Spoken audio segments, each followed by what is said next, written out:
সুপ্রিয় শ্রোতা, গল্প পাঠের আসর চ্যানেলে শুনতে যাচ্ছেন সুনীল গঙ্গোপাধ্যায় রচিত একা এবং কয়েকজন উপন্যাসটির ৪২তম পর্ব।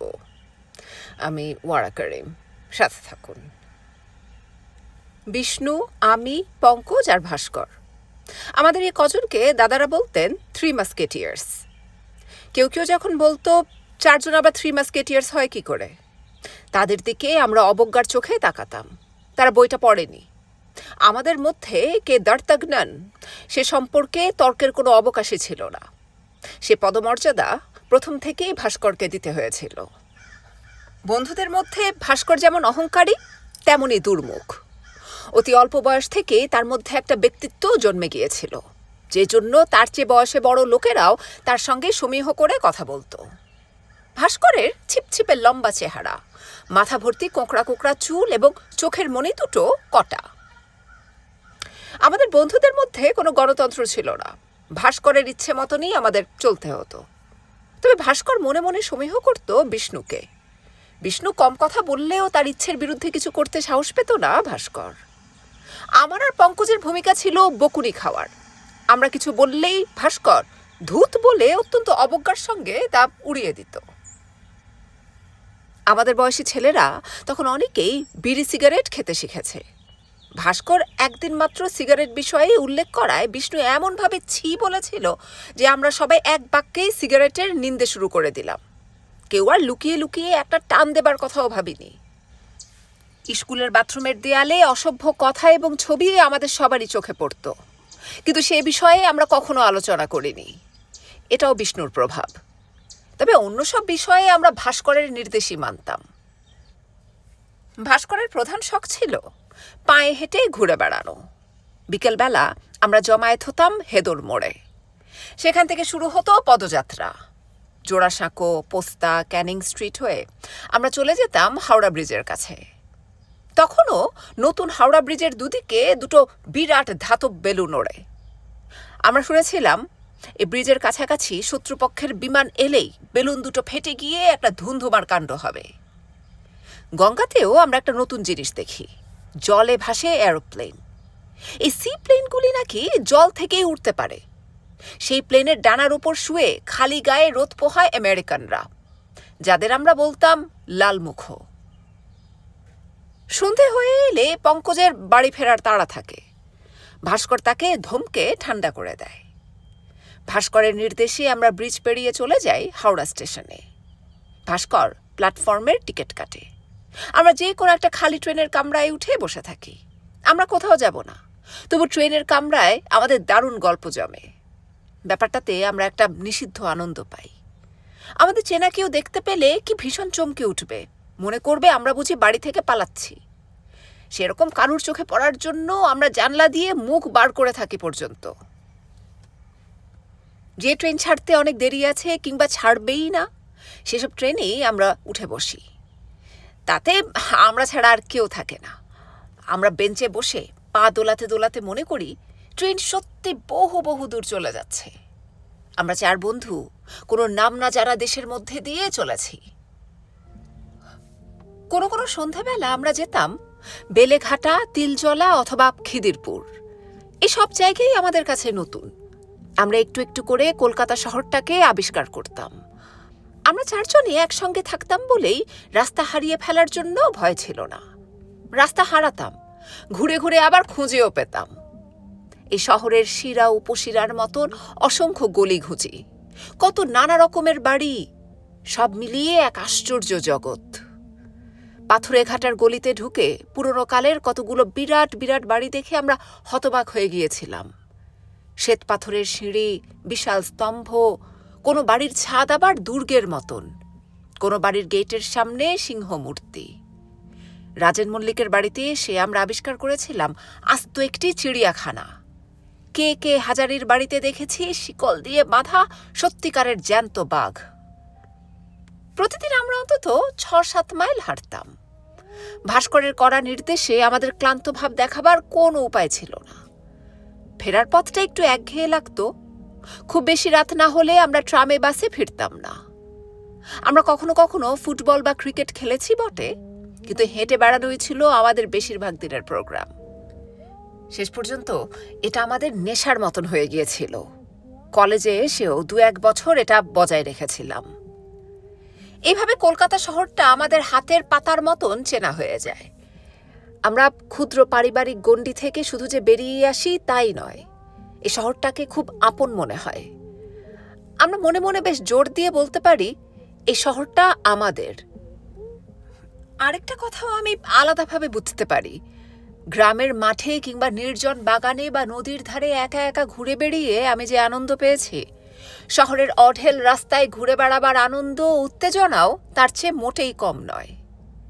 একটা গলি পার হলে কোথায় পড়ব আমরা জানি না, আচমকা পেয়ে গেছি পার্ক কিংবা পুকুর। আলু পোস্তার কাছে একদিন পথ হারিয়ে ঘুরতে ঘুরতে এমন একটা জায়গায় পৌঁছলাম যেখানে সকলেই চীনেম্যান।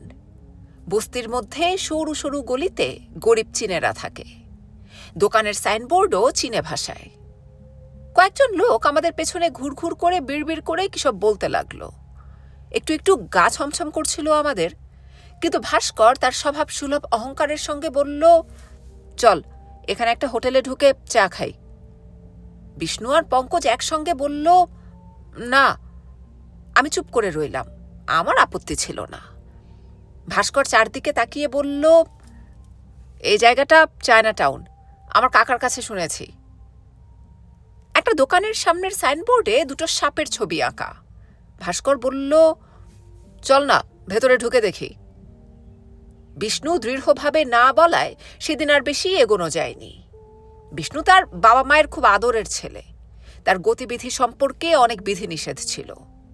তবু সে জোর করেই বিকেলবেলা আসতো আমাদের সঙ্গে।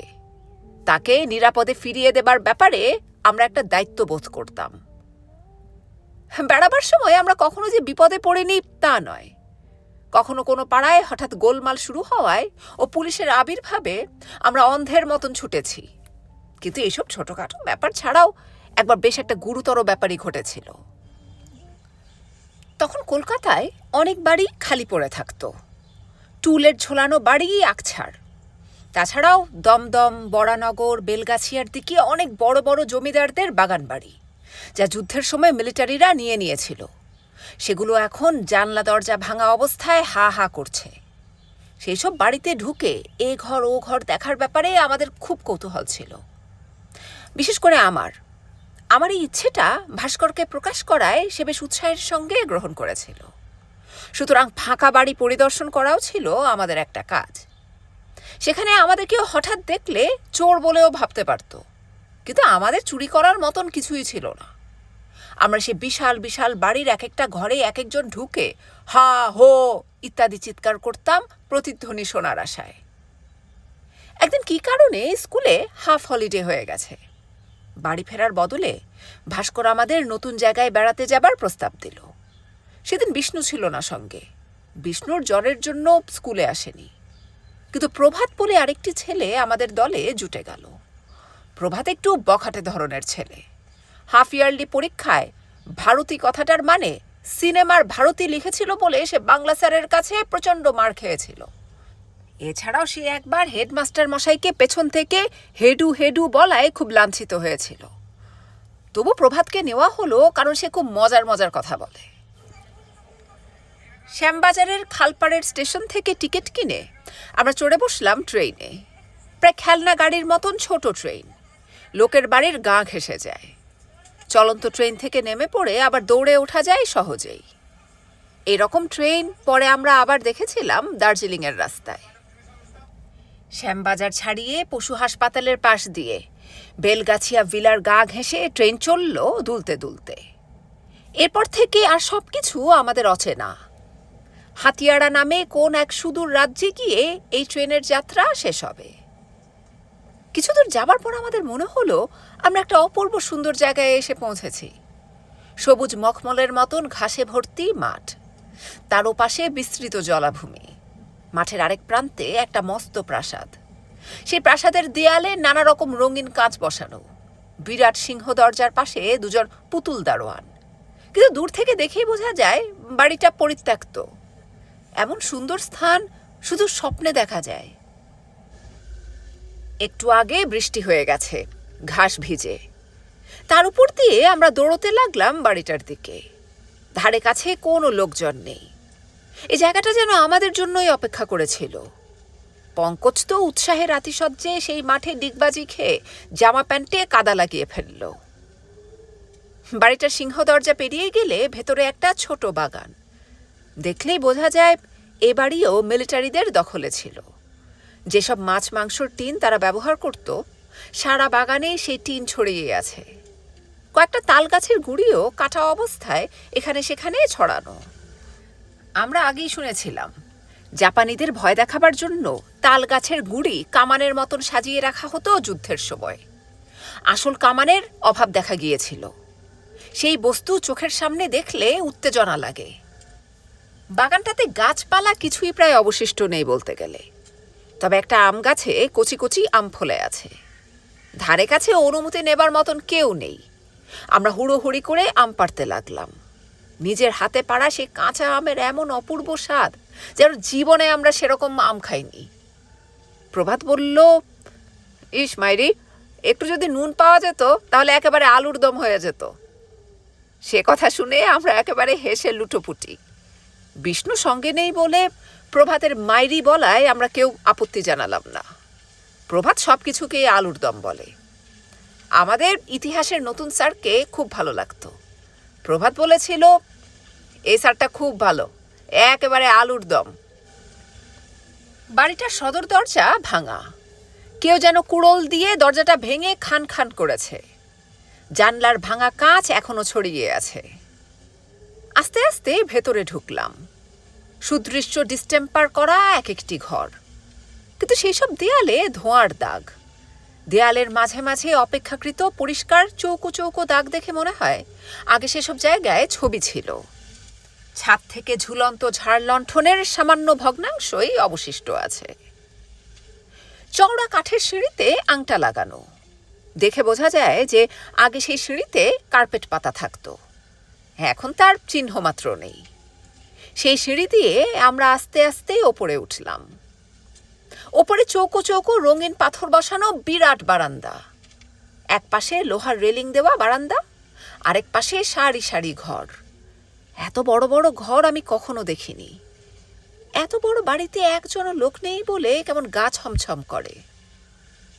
একটা ঘরে ঢুকে দেখি অসংখ্য ছেঁড়া কাপড় ছড়ানো এবং কাগজের টুকরো। কাপড়গুলো ছুঁতে আমাদের ঘেন্না হয়, কিন্তু কাগজের টুকরো দু একটা তুলে দেখি। হাতের লেখা, মনে হয় যেন চিঠি, কিন্তু টুকরোগুলো এতই ছোট যে কিছুই বোঝা যায় না। এরকমভাবে কেন এগুলো ছিঁড়েছে? কে ছিঁড়েছে? মিলিটারিরা বাংলা চিঠি পেল কোথায়? বিভিন্ন কাগজের টুকরো মিলিয়ে দেখার জন্য আমাদের একটা ঝোঁক চেপে যায়। অতি কষ্টে দুটি লাইন উদ্ধার করতে পারলুম। তোমার চোখে রাজ্যের ঘুম, আমার চোখে ঘুম নেই। তুমি ঘুমো, আমি বরং তোমায় দেখি। এটুকু পড়েই আমার বুকের মধ্যে শিরশির করে। যদিও মনে হয় এ বোধহয় চিঠি নয়, কোনো কবিতার লাইন। হঠাৎ তাকিয়ে দেখি ঘরে আর কেউ নেই, আমি একা। সে ফাঁকা ঘরে রেনুর জন্য আমার মন কেমন করে ওঠে। ভাস্কররা ঘুরতে ঘুরতে একটা ঘরে গিয়ে দেখে দুজন গুন্ডা চেহারার লোক সেখানে কি যেন করছে। ওদের দেখে লোক দুটো হুঙ্কার দিয়ে ওঠে, কি চাই? ভাস্কর সহজে দমবার পাত্র নয়। সে তেজের সঙ্গে বলে, আপনারা জিজ্ঞেস করার কে? এটা কি আপনাদের বাড়ি? তখন তাদের একজন ভাস্করের ঘাড় চেপে ধরল, আরেকজন একটা মস্ত ছোড়া বার করল, যাকে লোকে বলে ড্যাগার। রীতিমতন সংকটজনক অবস্থা। প্রভাত কাঁদো কাঁদো মুখে বলল, আমাদের ছেড়ে দিন, আর করব না, ছেড়ে দিন। ওদের মধ্যে একজন ভাস্করের উপর খুবই রেগে গেছে। সে বলল, ভাস্কর যদি নাকে খত দেয় তাহলে ছাড়তে পারে। ছুরির বিরুদ্ধে আমাদের করার কিছু ছিল না। ভাস্করকে নাকে খত দিতেই হলো। ভাস্করের সেই অপমানিত মুখ কোনো দিন ভুলব না। যদিও সূর্যর যাবজ্জীবন কারাদণ্ড হয়েছিল, কিন্তু 46 সালের মাঝামাঝি সে হঠাৎ মুক্তি পেয়ে গেল। বাংলার অ্যাসেম্বলিতে জেল ডেলিভারির জন্য হট্টগোল চলছিল অনেক দিন ধরেই। 42-এর আন্দোলনের পর বাংলার জেলগুলোতে রাজবন্দীদের সংখ্যা ৩,৫০০। সোহরাওয়ার্দী মুখ্যমন্ত্রী হবার পর অনেককেই ছেড়ে দিলেন। চট্টগ্রাম অস্ত্রাগার লুণ্ঠনের মামলার অনেক বন্দীও এই সময় ছাড়া পান। সূর্য বাড়িতে কোনো খবর পাঠায়নি। তার ধারণা ছিল সে একা বাড়ি ফিরে সবাইকে চমকে দেবে। তবু কি করে রটে যায়? সংবাদপত্রেও এই প্রসঙ্গের উল্লেখ ছিল। সূর্য যে ট্রেনে ফিরল সেই ট্রেনে আরও 25-30 জন রয়েছে। হাওড়া স্টেশনে বিপুল ভিড়, বহু লোক ফুলের মালা নিয়ে দাঁড়িয়ে। ট্রেন প্ল্যাটফর্মে থামতেই মুহুর্মুহু বন্দে মাতরম ও ইনকিলাব জিন্দাবাদ ধ্বনি উঠল। দৌড়োদৌড়ি হুড়োহুড়ি পড়ে গেল চারদিকে। অনেক মা তাদের সন্তানকে বহু বছর বাদে দেখলেন। অনেক পিতা তাদের সন্তানদের ইহজীবনে আর দেখার আশা পরিত্যাগ করেছিলেন। অতিরিক্ত আবেগ ও আনন্দের সঙ্গে তাই চোখের জল মেশে। সূর্যকে নিয়ে যাবার জন্য ছোটখাটো একটি দল এসেছে। বড়বাবু, চিররঞ্জন, হিমানী, সান্ত্বনা, বাদল এবং বাদলের 3-4 জন বন্ধু। বাদলের জ্যাঠামশাইয়ের বাড়ি থেকে কেউ আসেনি। শ্রীলেখা কলকাতায় থাকলে বোধহয় যেমন করেই হোক আসত। ট্রেনের দরজার কাছেই দাঁড়িয়েছিল সূর্য। সে এখন 22 বছরের যুবক। মাথা ভর্তি ঝাঁকড়া ঝাঁকড়া চুল, দাড়ি গোঁফ একবারও কামাই নিয়ে পর্যন্ত। লম্বায় সে বড়বাবুকেও ছাড়িয়ে গেছে। তার কাঁধে ঝোলানো একটা কাপড়ের ব্যাগ, হাতে একটা নতুন সুটকেস, ধুতি আর একটা টুইলের শার্ট পরে আছে। গাড়ি থামতেই চিররঞ্জন এগিয়ে গিয়ে সূর্যকে জড়িয়ে ধরলেন। সূর্যর মুখে বিষণ্ণতা বা ক্লান্তির ছাপ নেই, তাকে বেশ উৎফুল্লই দেখাচ্ছে। সে নেমে এসে প্রথমে বাদলের মাকে বলল, কি মেজো মামিমা, কেমন আছেন? খিরে বাদল, সান্ত্বনা? হিমানী পা দুটিকে এমনভাবে জোড়া করে আছেন যে দেখলেই বোঝা যায় তিনি প্রণামের জন্য প্রতীক্ষা করছেন। কিন্তু প্রণাম করার কথা সূর্যর মনেই পড়ল না। সে বাবার দিকে তাকিয়ে বলল, আপনার শরীর ভালো তো? বড়বাবু স্মিত মুখে ঘাড় নাড়লেন। বিষ্ণু আর রেনুকে সূর্য চিনতেই পারেনি। রেনুর হাতে একটা সাদা ফুলের মালা। সে লাজুকভাবে এগিয়ে এসে মালাটা সূর্যকে পরিয়ে দিতে গেল। সূর্য প্রথমে দেখতে পায়নি, চমকে গিয়ে বলল, হে কি এ কি? সূর্যর গলা পর্যন্ত রেনুর হাত পৌঁছবে কেন? সে লাজুক মুখে হাত উঁচু করে দাঁড়িয়ে আছে। চিররঞ্জন বললেন, দাও দাও, মালাটা পরিয়ে দাও। কয়েকজন প্রায় জোর করেই সূর্যর মুখটা নিচু করে দিল। রেনু মালাটা পরিয়ে দিতেই বাদলের বন্ধু ভাস্কর চেঁচিয়ে উঠল, ইনকিলাব! বহু অচেনা লোক স্বতঃস্ফূর্তভাবে চেঁচিয়ে উঠল, জিন্দাবাদ! সেরকম ভাবেই চলল, বন্দে মাতরম, ভারত মাতা কি জয়! সূর্যকে ঘিরে রীতিমতন একটি ভিড়। অস্বস্তি ও লজ্জায় সূর্য মুখ তুলতে পারছে না। মালাটা খুলে নিয়ে সান্ত্বনার হাতে দিয়েছে। নানা জনের নানা প্রশ্ন। চিররঞ্জন বললেন, আরে বাড়িতে চল, ছেলেটাকে একটু বিশ্রাম নিতে দে। রণক্ষেত্র থেকে বীর সৈনিকের প্রত্যাবর্তনের মতন একটা দৃশ্য। বড়বাবু ভাবছেন, মেদিনীপুরের স্টেশনে কয়েক বছর আগেকার সেই দৃশ্যের সঙ্গে আজকে হাওড়া স্টেশনের এই দৃশ্যের কত তফাৎ। সূর্য আজ সুস্থ সবল শরীরে ফিরে এসেছে। সেদিন তিনি ভেবেছিলেন সূর্যর সঙ্গে আর দেখাই হবে না। তিনি সূর্যর পিঠে হাত রেখে বললেন, আসবার পথে কোনো কষ্ট হয়নি তো? সূর্য বলল, না, শোয়ার জায়গা পেয়েছিলাম। স্টেশনের বাইরেও কিছু লোক ওদের ঘিরে থাকে। সূর্য আজ অনেকেরই দ্রষ্টব্য। কেউ কেউ এমনই ভিড় দেখে হঠাৎ তার মধ্যে ঢুকে পড়ে জিজ্ঞেস করে, দাদা কি হয়েছে, কি করেছে, উনি কে? বাদল সগর্বে উত্তর দেয়, আমার দাদা, একজন বিপ্লবী। বড়বাবু 2খানা ঘোড়ার গাড়ি ভাড়া করলেন। হই হল্লা করতে করতে আসা হলো বিবেকানন্দ রোডের বাড়িতে। অনেক পাড়া প্রতিবেশী উঁকি ঝুঁকি দিতে এলো এবং বিকেলের মধ্যে সকলের সব কৌতূহলের নিবৃত্তি হয়ে গেল। তারপর থেকে সূর্য এই শহরের যে কোনো একজন সাধারণ মানুষেরই মতন। জমিয়ে গল্প বলার দক্ষতাও নেই সূর্যর। তার পলাতক জীবন ও কারাবাস সম্পর্কে ছেলের দল অসংখ্য প্রশ্ন করে। সূর্য মাত্র 2-1টা বাক্যে তার উত্তর সেরে দেয়। সকলেই তাকে ভাবছে এক রোমাঞ্চকর ঘটনার নায়ক, অথচ নায়কটির আত্মগরিমা প্রচারের কোনো আগ্রহ নেই। সূর্যর সুটকেস খোলার পর তার থেকে যখন দুটো কাঁচা পাতিলেবু বেরুলো, তখন সবাই অবাক হয়ে জিজ্ঞেস করলো, এ দুটো এনেছো কেন? সূর্য শুধু উত্তর দিল, জেলখানার স্মৃতি। তারপর লেবু দুটো নাকের কাছে নিয়ে গন্ধ শুঁকতে লাগলো। দুপুরবেলা বড়বাবুর বাড়িতেই সকলের খাওয়া দাওয়ার ব্যবস্থা। চিররঞ্জন আর হিমানি অনেক দিন বাদে এ বাড়িতে এলেন। এত বড় বাড়িটা ফাঁকা পড়ে আছে। বড়বাবু একবার চিররঞ্জনকে বললেন, চিরু, তোমরা এসে আবার এ বাড়িতে থাকো। ছেলেটার একটু যত্ন আত্তি করা দরকার। তোমরা যদি একটু দেখাশোনা না করো। চিররঞ্জন বললেন, দাদাকে বলে দেখি। সূর্যর ঘরখানা বড়বাবু পরিষ্কার করিয়ে রেখেছেন। সূর্যর জিনিসপত্র সব আগেকার জায়গায় ঠিকঠাক সাজানো রয়েছে। শুধু আলনায় তার যে পুরনো শার্টগুলো ঝুলছে, সেগুলো এখন আর তার গায়ে লাগবে না। সূর্য ঘরে প্রথম পা দিয়ে থমকে দাঁড়ালো। হঠাৎ তার মনে হলো টেবিলটার পাশে শ্রীলেখা দাঁড়িয়ে আছে, নীল শাড়ি পরা, হাতে একটা চিরুনি। সূর্য শ্রীলেখার চিঠির উত্তর দেয়নি, সেই কথা মনে পড়ল। মুখ ফিরিয়ে বাদলকে জিজ্ঞেস করল, শ্রীলেখা কেমন আছে রে? সেদিনটা ছিল 22শে শ্রাবণ। বাদলরা সব বন্ধু মিলে ভাস্করদের পাড়ায় রবীন্দ্র স্মরণ সভার আয়োজন করেছে। দুপুর থেকেই তারা ছটফট করছে সেখানে যাবার জন্য, এবং সূর্যকেও নিয়ে যেতে হবে। সূর্যকে কোনো কিছু না বলেই ওরা তাকে অনুষ্ঠানের প্রধান অতিথি করে ফেলেছে। দেয়ালে দেয়ালে এর মধ্যেই পোস্টার লাগানো হয়ে গেছে, প্রধান অতিথি নির্যাতিত রাজবন্দী সূর্যকুমার ভাদুড়ী। সূর্য সেই অনুষ্ঠানের কথা শুনে আকাশ থেকে পড়ল, এক কথায় উড়িয়ে দিয়ে বলল, যা যা, আমি ওসব মিটিং ফিটিংয়ে যাই না। তখন চলল ঝুলোঝুলির পালা। সূর্যকে না নিয়ে যেতে পারলে বাদলের সম্মান থাকে না বন্ধুদের কাছে। সূর্য কিছুতেই যাবে না।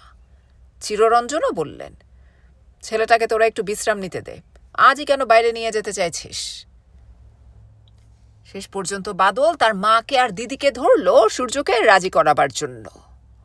সূর্যের চরিত্র সম্পর্কে বাদল এইটুকু অন্তত বুঝেছে যে সে মেয়েদের মুখের উপর কোনো কঠিন কথা সাধারণত বলে না। মেয়েদের সে সম্মান দেয়। শেষ পর্যন্ত সূর্যকে যেতেই হলো। পরিচিত রাস্তাগুলি দিয়ে সূর্য অনেক দিন পরেই হাঁটছে। এ রাস্তা দিয়েই বাদল একদিন সূর্যকে বিষ্ণুদের বাড়িতে নিয়ে এসেছিল। হাতিবাগান বাজারের কাছে এসে সূর্য জিজ্ঞেস করল, বাদল, তোর মনে আছে? বাদলের মনে নেই। সে বলল, কি সূর্যদা? এই যে ঠিক এইখানে একদিন একটা মিছিলে আসবার সময় পুলিশ তোকে আর আমাকে মেরেছিল। বাদল বলল, ও হ্যাঁ হ্যাঁ, একটা লালমুখো সার্জেন্ট কিরকম ধাক্কা মেরে ফেলে দিয়েছিল। এই কথা বলার সময় সূর্য হাসছে। তিক্ততা বা ক্রোধের চিহ্ন মাত্র নেই। এটাও যেন একটা মধুর স্মৃতি। সেই জায়গাটা দিয়ে এখন অনবরত লোকজন যাচ্ছে আসছে। কাছেই ফুটপাথে সামগ্রী বিছিয়ে বসে আছে একজন ফেরিওয়ালা। সেদিনের সেই দুটি অপমানিত বালকের মুখচ্ছবি এখন কোথাও নেই। জীবন থেমে থাকে না কোথাও। ভাস্করদের বাড়ির কাছেই রাস্তার উপর প্যান্ডেল বাঁধা হয়েছে। অনুষ্ঠান শুরু হবার কথা 5:30টায়, কিন্তু উদ্বোধন সঙ্গীত যিনি গাইবেন তিনি এখনো এসে পৌঁছননি বলে আরম্ভ হতে একটু দেরি হচ্ছে। সভাপতি এসে গেছেন এরই মধ্যে। সভাপতি উদীয়মান কথাসাহিত্যিক তাপস সিংহ রায়। তিনি এখন ভাস্করদের বৈঠকখানায় বসে সিগারেট টানছেন। সূর্যকে সেখানে এনে বসানো হলো। বাদল অত্যন্ত উৎসাহের সঙ্গে আলাপ করিয়ে দিল, তাপসদা, ইনি আমার দাদা, জেল থেকে ছাড়া পেয়ে আজই এসেছেন। তাপস সিংহ রায়ের হাতে একটা বই ধরা ছিল। তিনি শুকনোভাবে বললেন, নমস্কার। তারপর আবার বইয়ের পাতায় মনোনিবেশ করলেন। তাপস সিংহ রায়ের এই নিরুত্তাপ ভাব দেখে বাদল একটু দমে গেল। সে আশা করেছিল তার কীর্তিমান দাদার কথা শুনে যে কেউ লাফিয়ে উঠবে, বিস্ফারিত চোখে বলবে, ও আপনিই সেই। তাপস সিংহ রায়ের মতন লেখকরা তখনও বাদলের চোখে দেবতার সমান। যে কোনো ম্যাগাজিন খুললেই যার লেখা পাওয়া যায়, তার মতন কীর্তিমান আর কে আছে? অবশ্য সূর্যও কম কিছু নয়। বাদল আবার বলল, আমার দাদা সেই 42 থেকে জেলে ছিলেন। মহাত্মা গান্ধী পর্যন্ত ওদের ছাড়াবার জন্য চেষ্টা করেছিলেন। তাপস সিংহ রায়ের মতন লোকেরা নিজেরাই অপরের দ্বারা অভিনন্দিত হতে চায়। কোনো জায়গাতেই নিজের থেকে অপরকে বেশি উল্লেখযোগ্য হিসেবে মনে করা পছন্দ করে না। তিনি একটু বিরক্তভাবেই বললেন, তোমাদের আরম্ভ হতে আর কত দেরি? বাদল কোনো ক্রমে একটা উত্তর দিয়ে ঘর থেকে বেরিয়ে যাবার পর তাপস সিংহ রায় সূর্যর দিকে নিজের সিগারেটের প্যাকেটটা বাড়িয়ে দিয়ে বললেন, চলবে? সূর্য বলল, আমি খাই না। তাপস সিংহ রায় আগের সিগারেট থেকেই নতুন একটা ধরালেন। এক মুখ ধোঁয়া ছেড়ে বললেন, এইসব মিটিং কিছুতেই টাইমলি আরম্ভ করতে পারে না। আমাকে আবার আরেক জায়গায় যেতে হবে। আপনি নজরুলের কিছু খবর জানেন? সূর্য বলল, নজরুল ইসলামের কথা বলছেন? কি হয়েছে তার? শুনছি তো শরীর অসুস্থ। কাল প্রেমেন্দার বাড়িতে গিয়েছিলাম। প্রেমেন্দা বললেন। প্রেমেন্দাকে? তাপস সিংহ রায় একটু অবাক হয়ে বললেন, প্রেমেন্দ্র মিত্র। এ নাম কি দ্বিতীয় কারোর আছে? সূর্যর মুখ দেখে বোঝা গেল সেই নামের সঙ্গে পরিচিত নয়। সে চুপ করে গেল। তাপস সিংহ রায় কৌতূহলী হয়ে প্রশ্ন করলেন, আপনি পাক পড়েননি? কিংবা পুতুল ও প্রতিমা? সূর্য নম্রভাবে বলল, আমি বাংলা বই বিশেষ পড়িনি। তাপস সিংহ রায় হঠাৎ উৎকটভাবে গম্ভীর হয়ে গিয়ে নিজের হাতের বইখানাতেই আবার মনোনিবেশ করলেন। এই হাম্বাকটা প্রেমেন্দ্র মিত্রেরই লেখা যদি না পড়ে থাকে, তাহলে তাপস সিংহ রায়ের লেখাও নিশ্চয় পড়েনি। একে তাহলে এই সভায় এনেছে কেন? তাপস সিংহ রায় সে জাতীয় লেখক যারা মনে করেন যে লোক তার লেখা পড়েনি সে মানুষ হিসেবে গণ্য করার মতন কিছু নয়। লোকটির ভাবভঙ্গি দেখে সূর্যর একটু মজা লাগলো। তার কারাবাস বিষয়ে তার মনে কোনো ভুল ধারণা নেই, কিন্তু সে কথা এই লোকটির মনে বিন্দুমাত্র রেখাপাত করল না। এটা একটু আশ্চর্য হবারই মতন। এই কথা শুনে সকলেই কিছু না কিছু প্রশ্ন করে। তাপস সিংহ রায় সূর্যর চেয়ে বছর 10 বড়, রোগা পাতলা চেহারা, ঠোঁট দুটো কালচে, চোখের নিচেও ঘন কালো দাগ, এক মাথা চুল, চুলগুলো মাঝে মাঝে কপালে এসে পড়ছে। উনি এক হাত দিয়ে সরাচ্ছেন। এটা প্রায় ওর মুদ্রা দোষের মতন। এছাড়া একটু নার্ভাস ধরনের মানুষ, শান্ত হয়ে বসে থাকতে পারেন না, অনবরত হাঁটু দোলাচ্ছেন। সিগারেটের প্যাকেটটা ক্ষণে ক্ষণে হারাচ্ছেন, আবার খুঁজে পাচ্ছেন, এবং একটার পর একটা সিগারেট খেয়ে যাচ্ছেন। একবার যখন তিনি চোখ থেকে চশমা খুলে তাকালেন, তখন মনে হলো তিনি কিছুই দেখতে পাচ্ছেন না। সূর্য ঠিক মিশুকে প্রকৃতির নয়, তবু এই লোকটির সম্পর্কে তার আরও কিছু জানতে ইচ্ছে করছিল, কিন্তু কিভাবে কথা শুরু করবে ভেবে পেল না। একটু বাদেই সভা শুরু হলো। সম্মুখে শান্তি পাড়াবার দিয়ে উদ্বোধন, এরপর গানের পর গান, আবৃত্তি, বক্তৃতা। একটি ছেলে আর মেয়ে পাশাপাশি দাঁড়িয়ে পুরো কর্ণকুন্তী সংবাদ শোনালো। সূর্যের বেশ ভালোই লাগছে। সব কিছুই যেন তার কাছে নতুন। জেলে থাকতেও আন্ডার ট্রায়াল প্রিজনাররা মাঝে মাঝে গান বাজনার আসর বসিয়েছে, কিন্তু তার সঙ্গে এর কোনোই মিল নেই। অধিকাংশই কম বয়সী ছেলে মেয়ে, তাদের ভয়, লজ্জা ও অহংকার মিশ্রিত মুখ। রেণু আবৃত্তি করল নির্ঝরের স্বপ্নভঙ্গ, পরিষ্কার উচ্চারণ, ঋণঋণে কণ্ঠস্বর। বাদল শোনালো রবীন্দ্রনাথের একটি কবিতার প্যারোডি, ভগবান তুমি যুগে যুগে ভূত পাঠায়েছ বারে বারে, ইত্যাদি। লোকেরা খুব হাসল। সভাপতির জরুরি কাজ আছে বলে তিনি প্রধান অতিথির আগেই ভাষণ দিয়ে ফেললেন। খুব জোরালো বক্তৃতা দিলেন তিনি বললেন, রবীন্দ্রনাথের মৃত্যুদিনে এ ধরনের অনুষ্ঠান করার কোনো সার্থকতা নেই। জন্মদিনটাই পালন করা উচিত। মৃত্যুদিনে শোকের ভাবগাম্ভীর্য মোটেই বজায় থাকে না। লোকে আনন্দ করে, ভালো লাগলে হাততালি দেয়, এবং রবীন্দ্রনাথকে ভালোভাবে শ্রদ্ধা জানাতে গেলে রবীন্দ্রোত্তর বাংলা সাহিত্যকেও জানতে হবে, কেননা একই নদীর প্রবাহ, ইত্যাদি। রবীন্দ্রোত্তর সাহিত্যকে যারা রবীন্দ্র ধুত্তর সাহিত্য বলে ব্যঙ্গ বিদ্রুপ করে, তারা যে আসলে কতটা মূর্খ, ইত্যাদি। এবং অত্যন্ত অপ্রাসঙ্গিকভাবে তিনি শনিবারের চিঠি পত্রিকাটিকে গালাগালি করতে লাগলেন। সভাপতির বক্তৃতার সময়ই সূর্য চুপি চুপি সরে পড়বার চেষ্টা করেছিল, কিন্তু বাদলের বন্ধুরা স্টেজের বাইরে সতর্ক পাহারায় রয়েছে। সূর্য এখানে আসবার আগে বাদলকে দিয়ে করার করিয়ে নিয়েছিল যে সে কোনো বক্তৃতা দিতে পারবে না, স্টেজেও বসবে না। কিন্তু এখন তার কোনো কথাই খাটছে না। তাকে জোর করে স্টেজে বসানো হয়েছে এবং নানা অনুষ্ঠানের ফাঁকে ফাঁকে তার গুণপনার বর্ণনা দিয়ে তার বক্তৃতার কথা ঘোষণা করা হয়েছে। সূর্য কি করে পালাবে বুঝতে পারছে না। একসময় তাকে মাইকের সামনে দাঁড়াতেই হলো। সে অনুভব করলো তার পা কাঁপছে। সে হাজার হাজার জনতার সঙ্গে একসঙ্গে দৌড়েছে, পুলিশের সঙ্গে লড়াই করতেও ভয় পায়নি। অথচ এখানে এই দুয়েক নারী পুরুষের সামনে দাঁড়িয়ে ভয়ে তার গলা শুকিয়ে আসছে। হাত জোর করে সে বলল, আমার বলার কোনো ক্ষমতা নেই, আমাকে ক্ষমা করুন। শ্রোতারা চেঁচিয়ে বলল, যা হয় একটা কিছু বলুন। সূর্য বলল, রবীন্দ্রনাথ সম্পর্কে আমি বিশেষ কিছু জানি না। একজন লোক উঠে দাঁড়িয়ে বলল, আপনি জেলখানার অভিজ্ঞতার কথা বলুন। বাদলের বন্ধুরাও চিৎকার করে উঠল, হ্যাঁ হ্যাঁ, জেলখানার অভিজ্ঞতা শুনতে চাই। সূর্য মাইকের সামনে একটুক্ষণ চুপ করে দাঁড়িয়ে রইল। তারপর আস্তে আস্তে বলল, আমার কিছু মনে পড়ছে না। আমার জেলখানার অভিজ্ঞতা সম্পর্কে বলার মতনও কিছু নেই। হাজার হাজার লোক জেল খাটছে, এর মধ্যে নতুনত্ব কি আছে? বলুন, তবু কিছু বলুন।